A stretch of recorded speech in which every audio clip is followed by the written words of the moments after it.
একটি নাম, একটি ইতিহাস, একটি অনুপ্রেরণা। নেলসন ম্যান্ডেলা বর্ণবৈষম্যের বিরুদ্ধে অবিচল সংগ্রাম ও দীর্ঘ ২৭ বছরের কারাবাস শেষে দক্ষিণ আমেরিকার প্রথম কৃষ্ণাঙ্গ রাষ্ট্রপতি। আজকের ভিডিওতে আমরা জানব নেলসন ম্যান্ডেলার জীবন সংগ্রাম ও তার অসামান্য অবদান সম্পর্কে। তো চলুন শুরু করা যাক। নেলসন ম্যান্ডেলা 18 জুলাই 1918 সালে দক্ষিণ আফ্রিকার মভেজো গ্রামে জন্মগ্রহণ করেন। তার আসল নাম ছিল রুলিল লালা ম্যান্ডেলা, যার অর্থ বিপথগামী। ছোটবেলায় তিনি মিশনারি স্কুলে পড়াশোনার সময় তার এক শিক্ষক তাকে প্রথমবারের মতো নেলসন নাম দেন। ম্যান্ডেলার বাবার নাম গাদলা হেনরি ম্যান্ডেলা, ছিলেন একজন থেম্বু গোত্রের প্রধান উপদেষ্টা। বাবা মারা যাওয়ার পর ম্যান্ডেলা থেম্বু রাজার তত্ত্বাবধানে বড় হতে থাকেন। তিনি প্রথমে ফোর্ট হেয়ার বিশ্ববিদ্যালয়ে অধ্যয়নরত ছিলেন, পরে হুইট ওয়াটারস্ট্যান্ড বিশ্ববিদ্যালয় থেকে আইন বিষয়ে পড়াশোনা করেন, কিন্তু ছাত্র আন্দোলনে অংশ নেওয়ার কারণে তাকে ফোর্ট হেয়ার বিশ্ববিদ্যালয় থেকে বহিষ্কৃত হতে হয়েছিল। এ সময় তিনি বর্ণবৈষম্যের বিরুদ্ধে সচেতন হয়ে ওঠেন। সাল 1941 থেকে তার রাজনৈতিক জীবনের সূত্রপাত হয়। 1941 সালে জোহান্সবার্গে আসার পর তিনি প্রথমে একটি আইনজীবী দপ্তরে কাজ শুরু করেন। 1944 সালে যোগ দেন আফ্রিকান ন্যাশনাল কংগ্রেস ANC এবং তিনি ANC যুবলীগ প্রতিষ্ঠা করেন। এ সময় ম্যান্ডেলা ক্রীড়া, সংস্কৃতি ও রাজনীতিতে সক্রিয়ভাবে অংশগ্রহণ করেন। তিনি কেবলমাত্র আন্দোলন নয়, বরং যুব সমাজকে শিক্ষার মাধ্যমে ক্ষমতায়ন করতে সচেষ্ট হন। একই বছর তিনি নার্স এভলিন মেসেগি বিয়ে করেন এবং তাদের 4টি সন্তান হয়। কিন্তু রাজনৈতিক চাপ ও সংগ্রামের ফলে তাদের সম্পর্কের মধ্যে কিছুটা দূরত্ব চলে আসে। 1948 সালে দক্ষিণ আফ্রিকার জাতীয় পার্টি সরকার চালু করে আপার্থেইড বা বর্ণবৈষম্যমূলক নীতি। এই নীতির আওতায় শ্বেতাঙ্গ ও কৃষ্ণাঙ্গ জনগণদের মাঝে সম্পূর্ণ আলাদা বসবাস, শিক্ষা, সুযোগ সুবিধা নির্ধারণ করা হয়েছিল। ম্যান্ডেলা এর প্রতিবাদে নেতৃত্ব দেন। 1952 সাল থেকে শুরু করেন ডিফেন্স ক্যাম্পেইন, যেখানে হাজার হাজার মানুষ বর্ণবৈষম্যমূলক আইন লঙ্ঘন করে। ম্যান্ডেলা জনগণকে অহিংস উপায়ে বিক্ষোভ করার শিক্ষা দেন। 1955 সালে ম্যান্ডেলা ও ANC নেতারা প্রণয়ন করেন ফ্রিডম চার্টার, যেখানে দক্ষিণ আফ্রিকাকে একটি গণতান্ত্রিক ও সাম্যের দেশ হিসেবে কল্পনা করা হয়েছিল। কিন্তু 1956 সালে ম্যান্ডেলা সহ 156 জন নেতাকে রাষ্ট্রদ্রোহিতার অভিযোগে গ্রেফতার করা হয়, যা পরিচিত ট্রিয়াসন ট্রায়াল নামে। বিচার শেষে 1961 সালে সবাই খালাস পান।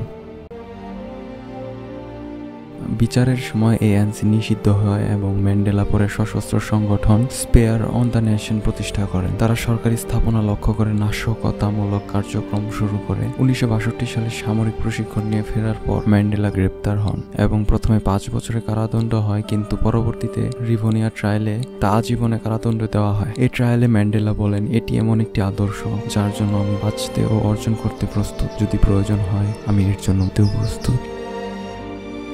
সাল 1964 থেকে 1990 ম্যান্ডেলা প্রায় 27 বছর কারাবাস করেছে, যার 18 বছর কাটান রোবেন আইল্যান্ডে। কঠোর শ্রমের মধ্যে তাকে পাথর ভাঙতে হতো। এ সময় তিনি অন্যান্য বন্দীদের রাজনৈতিক শিক্ষা দিতেন। 1982 সালে তাকে পেলসমুর কারাগার পাঠানো হয় এবং পরবর্তীতে তাকে ভিক্টর ভেরস্টার কারাগারে স্থানান্তরিত করা হয়েছিল। এ সময় আন্তর্জাতিক পর্যায়ে তার মুক্তির দাবিতে আন্দোলন শুরু হয়। শ্বেতাঙ্গ কয়েদিদের সাথে জেলখানার কর্মীদের আচরণগত বৈষম্য ছিল অনেক বেশি। শ্বেতাঙ্গ কয়েদি ও কৃষ্ণাঙ্গ কয়েদিদের মধ্যে ছিল এক বৈষম্যমূলক আচরণ, যার মধ্যে নেলসন ম্যান্ডেলাও শিকার হয়েছিল।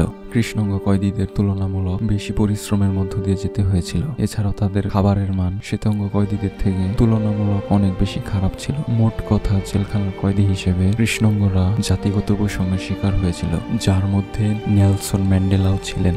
নেলসন ম্যান্ডেলাকে তার 27 বছরের কারাবাসের জীবনে নানা রকম শারীরিক ও মানসিক নির্যাতনের শিকার হতে হয়েছে, বিশেষ করে রোবেন আইল্যান্ডে, যেখানে তিনি 1964 সাল থেকে 1982 সাল পর্যন্ত ছিলেন। তার উপর সবচেয়ে বেশি কঠোরতা প্রয়োগ করা হতো। সেখানে তাকে প্রতিদিন সকাল থেকে সন্ধ্যা পর্যন্ত পাথর ভাঙতে বাধ্য করা হতো।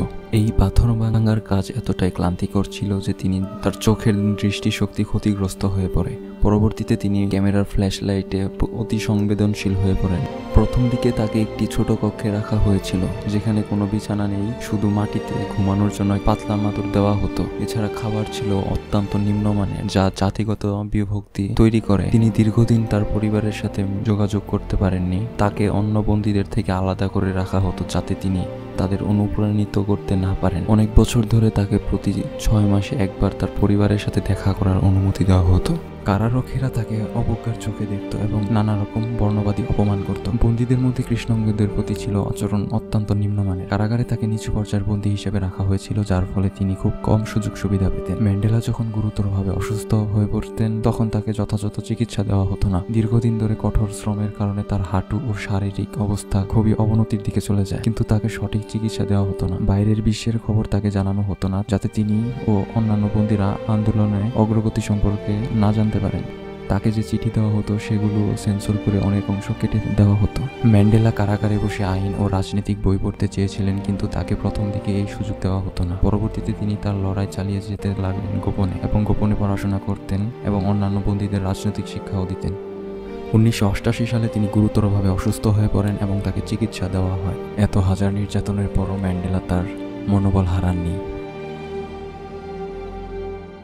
1990 সালে ম্যান্ডেলা কারাগার থেকে মুক্তি লাভ করেন, কিন্তু তিনি প্রতিশোধ না নিয়ে সমঝোতা কিংবা শান্তির মাধ্যমে দেশকে গড়ে তোলার পথ বেছে নিয়েছিলেন। 1990 সালে 11 ফেব্রুয়ারি নেলসন ম্যান্ডেলা কারাগার থেকে মুক্তি পান। তিনি প্রেসিডেন্ট ডি ক্লার্ক এর সাথে আপারথাইড নীতি বাতিল করেন এবং গণতান্ত্রিক নির্বাচনের জন্য আলোচনা শুরু করেন। 1993 সালে এই আবেদনের জন্য তিনি ডি ক্লার্কের সাথে যৌথভাবে নোবেল পুরস্কার লাভ করেন। 1994 সালে 10 মে তিনি দক্ষিণ আফ্রিকার প্রথম কৃষ্ণাঙ্গ রাষ্ট্রপতি হিসেবে শপথ গ্রহণ করেন। এ সময় তাকে অভ্যর্থনা জানানোর জন্য লাখো মানুষ ভিড় করে। তিনি প্রতিষ্ঠা করেন truth and recondition commission TRC, যেখানে অপরাধীদের ক্ষমা প্রদর্শনের সুযোগ দেওয়া হয়েছিল। তিনি শিক্ষা, স্বাস্থ্য ও গৃহায়ন খাতে উল্লেখযোগ্য উন্নয়ন করেন এবং তার সরকার দক্ষিণ আফ্রিকাকে পুনর্মিলন ও সাম্যের পথে নিয়ে যায়। রাষ্ট্রপতির পদ থেকে অবসর নেন 1999 সালে এবং অবসরের পর ম্যান্ডেলা যুক্ত হন কিছু দাতব্য কাজের সাথে। তিনি প্রতিষ্ঠা করেন ম্যান্ডেলা চিলড্রেন্স ফান্ড এবং 4664 এর উদ্যোগে, যা তার কারাবন্দী নম্বর থেকে অনুপ্রাণিত। 5 ডিসেম্বর 1913 সালে নেলসন ম্যান্ডেলা মৃত্যুবরণ করেন। মৃত্যুর সময় তার বয়স ছিল 95 বছর। এই কিংবদন্তির মৃত্যুর পর সারা বিশ্বজুড়ে তার জন্য শোক পালিত হয়েছিল এবং তাকে গ্লোবাল আইকন হিসেবে সম্মানিত করা হয়েছিল।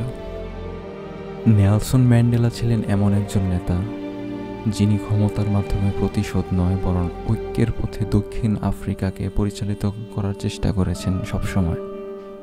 তার সংগ্রাম ও জীবনী আমাদের শিক্ষা দেয়, স্বাধীনতা শুধু মুক্ত হওয়া নয়, এটি এমন একটি জীবনযাপন যেখানে অন্যের স্বাধীনতাকেও সম্মান জানাতে হয়।